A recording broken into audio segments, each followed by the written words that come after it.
Once again, some utility functions. In order to convert some of these integers from host byte order to network byte order, we use htones for a short int. This stands for host to network short. Similarly, there is an htonel, which is host to network long. This is for a 4-byte integer conversion from host byte order to network byte order. Similarly to, I would say, back convert from NBO to HBO, we have network to host short and network to host long.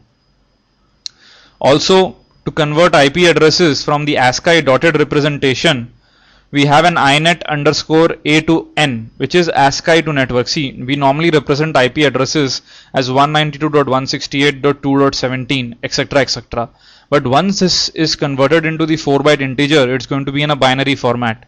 Now, this conversion is done by using the inet underscore a to n functions. There are many such functions which are available. This is just one of them. Also, to convert a binary IP address into an ASCII dotted format, we use the inet underscore n to a call, which is network to ASCII. Many such exist. You can explore the man pages as your experience with network and socket programming increases in the days to come. Now, let's dive deeper into the syscalls itself. Right? First, we look at socket. As we've already discussed, socket creates the endpoint for communication. Now, what it takes in is a domain, a type, and a protocol. Now, for IPv4 communication, the domain is always pf underscore inet. This is a hash define which is there in some of the includes file which will be there. We just have to use it as is. For this topic, type can only be sock underscore stream or sock underscore dgram, which in the first case is a TCP socket and in the second case is a UDP socket, depending on what we want to use. There can be many other types as well, but it is out of scope for this discussion. Protocol, once again, for this discussion is 0.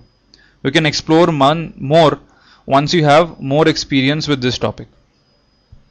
An example initiation would be socket pf underscore inet sock underscore stream 0. This is going to create a TCP socket. Now, if everything goes well, a socket descriptor, which is nothing but an integer, is returned. If there is some problem in creation of the socket, then a -1 is returned. Next, going on to bind. Now, we talked about assigning that unique address, which is a telephone number for a telephony network, and which is an IP comma port combination for our internet network. To achieve this, we call the bind call, which attaches a particular IP and a port to our socket. Now, bind takes in a socket as input which we created through the previous socket call and a structure which we talked about previously, which is a sock ADDR structure which would contain the IP address and port information. Now, as we've already discussed, to make things a little simple, we would typically use a sock ADDR underscore in structure and then cast it to a sock ADDR structure. Address length is nothing but the length of the data structure which we are passing. As an example, let's say we declare a ADDR underscore in structure as my. We'll fill up the family as pf underscore inet. We've discussed this previously. Then we fill up the port. Now, as we discussed, because port is a short int and 2 bytes, so the byte ordering is important. And because these packets are going to go on the network, they have to necessarily be in the big endian format, which is the network byte order. So, to convert AT into the network byte order, we use htones or host to network short. The IP address currently is in ADDR underscore any. This is a special constant which says the IP address would be all available IP address for that interface. We'll come into all this when we do the programming exercise in the next tutorial. Just bear with me for the time being. Once we filled up this structure, we called bind to bind to that port and IP. Now, once we are bound, as we said, we have to put our ringer on in order to hear when somebody wants to connect to us. This is typically accomplished by calling listen, through which we can listen on a socket. It takes a socket and a backlog, both integers, as input. Backlog typically means the maximum list of pending connections which you're telling the operating system to handle. What does this mean?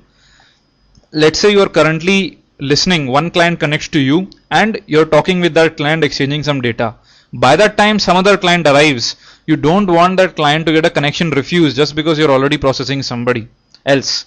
So you want that client to wait till you have processed this client.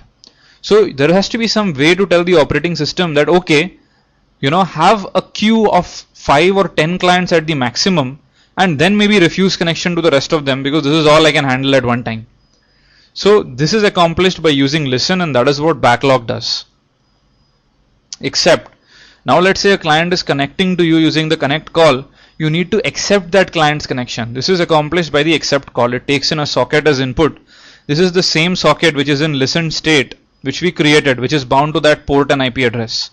Now to accept, you actually pass an empty data structure of type sock addr underscore in cast to the addr type, which would return information about the client. As a server, you would like to know the IP address and the port number of the client you are communicating to. Accept passes all this information to us. Once again, when we program, things will be much more clearer. Here is a small example of how to use accept. We'll look at it in more detail when we are doing programming. Connect, as we discussed, connect is to connect to a service. This is typically called by a client to connect to a server. Once again, it takes a socket which the client has already created as input and a data structure which defines the address of the server itself and of course the size of the data structure. As an example, you can call connect after filling up the server underscore addr structure with the IP address port number of the remote server. Finally, connect succeeds, we are connected, then we can use send, receive, read, write, etc. calls to send and receive data.